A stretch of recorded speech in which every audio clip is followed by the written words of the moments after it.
జై శ్రీరామ్. అందరికీ నమస్కారం. వెల్కమ్ టు న్యూస్ అఖండ. నేను మీ కస్తూరి శ్రీధర్.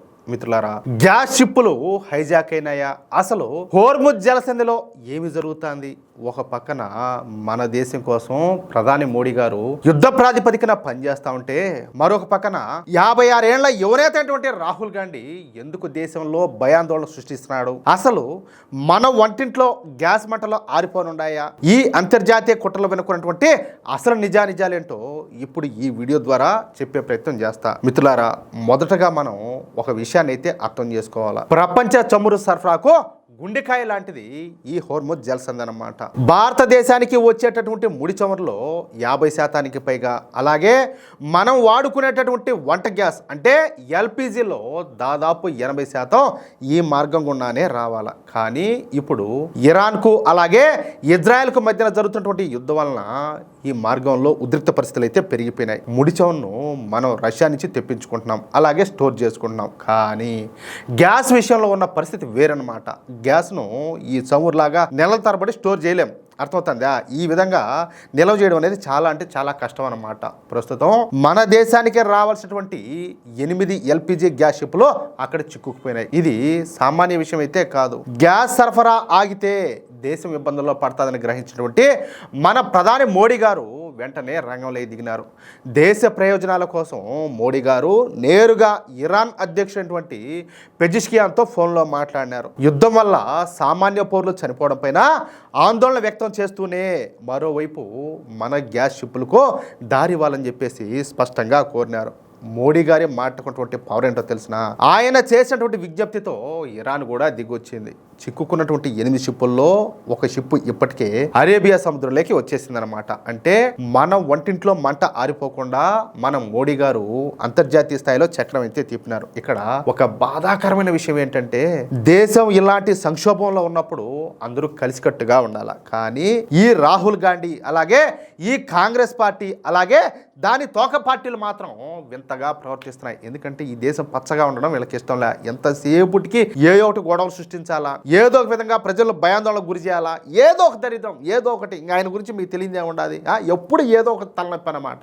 ఈ గ్యాస్ కొరతకు అంతటి కూడా మోడీ ప్రభుత్వ విధానాలే కారణమంటూ ఈ రాహుల్ బాబా విత్తనవాదం చేస్తున్నాడు. ఏం మాట్లాడాలా? సరే, ఇంతటి మేధావికి ఇంకా ఆ మాత్రంగా ఏ మాత్రం తెలిసి ఉంటుంది అనుకోవాలి. ఇంకా అవునా కాదా? సరే, అసలు ఈ ఇరాన్కు అలాగే ఇజ్రాయెల్కు మధ్య యుద్ధం వస్తుందని చెప్పేసి ఎవరికైనా ముందే తెలుసా అంటాలే. సరే, సడన్గా ఈ పరిస్థితి వస్తుందని చెప్పాలంటే ఆఖరికి డొనాల్డ్ ట్రంప్కు కూడా తెలియనటువంటి విషయాలను ఈ రాహుల్ గాంధీ మాత్రం మోడీ మీద అయితే నెట్టేస్తాడు. చూడండి, సింపుల్ గా ఒక మాట అనేది చేయబోతుంది. ఎందుకంటే ఆయన సపోర్ట్ చేసే వాళ్ళంతా ఉన్నారు కదా, వాళ్ళంతా కూడా ఆ మాటలను పట్టుకొని పల్లకి మారి మోస్తారు. సరే, అది అబద్ధమా నిజమా, తెలిసి మాట్లాడుతాడా తెలియకుండా మాట్లాడుతాడా ఇవన్నీ అనవసరం. ఎందుకంటే వాళ్ళ దృష్టిలో ఆయన ప్రపంచ మేధావి, మామూలు మేధావి కాదు. కాబట్టి ఆయన చెప్పాడంటే అవునది వాస్తవం అన్నట్టు వీళ్ళంతా కూడా ఆయన చెప్పే అబద్ధాలను పట్టుకొని పల్లకీలు మారి మోస్తా ఉంటారు. దేశంలో ఉన్నటువంటి 80% మందికి ప్రపంచ రాజకీయాల గురించి తెలియదు కాబట్టి అమాయక ప్రజల్లో లేనిపోయినటువంటి భయాన్ని అయితే పుట్టిస్తారు. ఢిల్లీలో జరిగిన ఎన్ఎక్స్టీ సమిట్ 2026లో మన ప్రధాని మోడీ గారు ఈ విషయం పైన నిప్పులు జరిగినారు. గ్యాస్ విషయంలో కావాలని చెప్పి ఈ భయాందోళన సృష్టించే వాళ్ళు దేశానికి పెద్ద ద్రోహం చేస్తున్నారని చెప్పేసి మండిపడినారు. మామూలుగా అయితే మన దేశంలో అయితే చల్తాను, కానీ ఇంకేదైనా బయట దేశాల్లో అయితే ఆ లెక్క వేరేగా ఉండిండు. అవునా కదా? మీరు కూడా ఒకసారి ఆలోచించండి. రాజకీయాల కోసం ప్రజలను భయపెట్టడం సరైనటువంటి పద్ధతి అయితే కాదు. అలాంటి వారి అసలు రంగు మరొకసారి ఈ విధంగా బయటపడిందని చెప్పేసి ఆయన ఘాటుగా విమర్శించారు. అంతేకాదు, ఈ పరిస్థితిని ఆసరాగా చేసుకుని గ్యాస్ సిలిండర్లను బ్లాక్ మార్కెట్ చేసే వాళ్ళపైన కఠిన చర్యలు తీసుకోవాలని చెప్పేసి రాష్ట్ర ప్రభుత్వాలను మోడీ గారు ఆదేశించారు. సంక్షోభ సమయంలో తప్పుడు వార్తలు ప్రచారం చేసే వాళ్ళు దేశద్రోహులతో సమానం అంటూ రాహుల్ గాంధీకి పరోక్షంగా మోడీ గారు గట్టి వార్నింగ్ అయితే ఇచ్చారు. అంటే మీ సంగతి తరువాత చూస్తాను అన్న సంకేతాలు అయితే పంపారన్నమాట. మిత్రులారా, ఒక పక్కన ఈ విధంగా మన దేశ ప్రయోజనాల కోసం మన ప్రధాని మోడీ గారు అహర్నిశలు శ్రమిస్తా ఉంటే, మరొక పక్కన తన స్వార్థపూరిత కుటిల రాజకీయ లబ్ధి కోసం ప్రజల్లో భయాందోళన రేకెత్తిస్తున్న వాళ్ళ అసలు రంగు మళ్ళీ ఒకసారి ఈ విధంగా బయటపడింది.